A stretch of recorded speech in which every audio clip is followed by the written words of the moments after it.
સૌપ્રથમ તો spark today ન્યૂઝને આપના શહેરને સ્વચ્છ બનાવવા માટે આજે સ્વચ્છતા અભિયાનની જે મુહિમ ચલાવી છે બદલ ખરેખર એમનો ખૂબ ખૂબ દિલથી હું આભાર વ્યક્ત કરું છું અને સાથે સાથે સૌ શહેરીજનોને આ પ્રકારના અભિયાનમાં સ્વચ્છતા જાળવવા માટે સાથ સહકાર આપવા માટે પણ હું અપીલ કરું છું.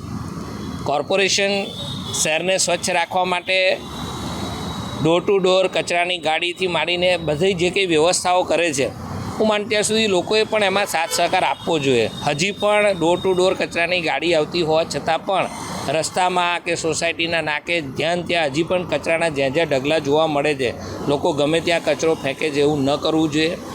મારું તો એક સ્પષ્ટપણે માનવું છે કે જો વડોદરામાં રહેતા શહેરીજનો સ્પાર્ક ન્યૂઝ જેવી જો ચેનલ પણ આ પ્રકારના જે છે અભિયાનમાં જોડાતી હોય તો માત્ર ને માત્ર પોતાનું ઘર, પોતાના ઘરનું આંગણું અને આપણે જ્યાં ધંધો કરીએ છીએ ત્યાં જે છે આપણી સામેનો, આપણા જે દુકાનની સામેનો જો રોડ રસ્તો જે છે એ આપણે જાતે સાફ સફાઈમાં જો અંગત રસ લઈને કરીએ તો માન ત્યાં સુધી આ શહેરને સ્વચ્છ થવામાં ખરેખર જે છે બહુ વાર નહીં લાગે.